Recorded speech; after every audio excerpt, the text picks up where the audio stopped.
క్రీస్తునందున్న ప్రియులకు ప్రేమతో వందనాలు తెలియజేస్తున్నాను. ఈరోజు దేవుడు మనకు చేస్తున్న వాగ్దానం ఏమిటనగా సామెతల గ్రంథం 28వ అధ్యాయం 18వ వచనం. యథార్థముగా ప్రవర్తించువాడు రక్షింపబడును. ఆమేన్. నా ప్రియమైన సహోదరి సహోదరులారా, ప్రతి ఒక్కరికి యథార్థమైన జీవితం చాలా అవసరం.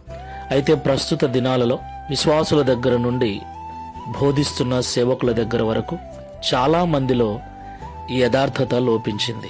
ప్రతి చిన్నదానికి అబద్ధమాడటం, మోసపూరితమైన జీవితాలు జీవిస్తూ యథార్థత లేనటువంటి నటనా జీవితాన్ని, యథార్థత లేనటువంటి మోసపూరితమైన జీవితాన్ని జీవిస్తూ ఉన్నారు. కనుకనే వారి వారి జీవితాలలో అభివృద్ధి, ఆశీర్వాదం కొరవడింది. ఈ మాటలు వింటున్న ప్రియ సహోదరి సహోదరుడా, ప్రభు మనతో అంటున్నాడు, యథార్థంగా ప్రవర్తించువాడు రక్షింపబడును అని. లోపల కోపము, ద్వేషము, బయటికి ప్రేమగా మాట్లాడటము, ఇది వేషధారణ జీవితం ప్రియులారా. పైకి చూడటానికి తెల్లటి వస్త్రాలు ధరించుకోవటం, లోపల పాపపు తలంపులు కలిగి ఉండటం. ఇలాంటి మనస్తత్వం గల మనుషులను, ఇలాంటి జీవితాలు కలిగిన విశ్వాసులను, సేవకులను దేవుడు ఇష్టపడటం లేదు. కాబట్టి యథార్థమైన జీవితాన్ని జీవిద్దాం, యథార్థంగా మాట్లాడదాం, ఉన్నది ఉన్నట్లుగా జీవిద్దాం, ఉన్నది ఉన్నట్లుగా మాట్లాడదాం. దాని వలన కొందరు దూరమైనా సరే, కొందరు మనల్ని వ్యతిరేకించినా సరే, యథార్థమైన జీవితాలు జీవిద్దాం.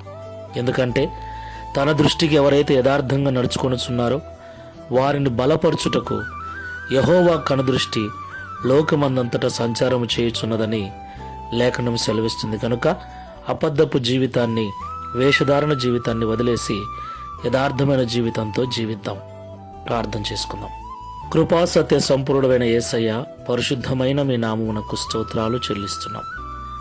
యథార్థమైన ప్రవర్తన కలిగిన వారు రక్షించబడతారని, యథార్థంగా జీవించే వారిని ఆశీర్వదించుట కొరకే నేను చూస్తున్నానని ఈ ఉదయకాల సమయంలో మాతో మాట్లాడినందుకు వందనాలు. అవును తండ్రి, ఈ మధ్య మనుషులలో యథార్థత లోపించింది. అబద్ధపు జీవితం, నటనా జీవితం, మోసపూరితమైన జీవితాలలో విశ్వాసులు సహితం, సేవకులు సైతం బ్రతుకుచూ ఉన్నారు. అది ఎవరికి మంచిది కాదని ఈరోజు మమ్మల్ని ప్రేమగా హెచ్చరించినందుకు స్తోత్రాలు.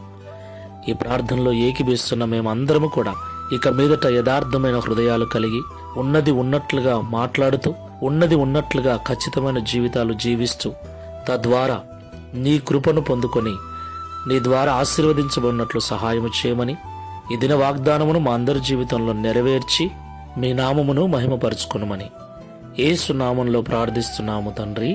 Amen. Praise the lord. God bless you.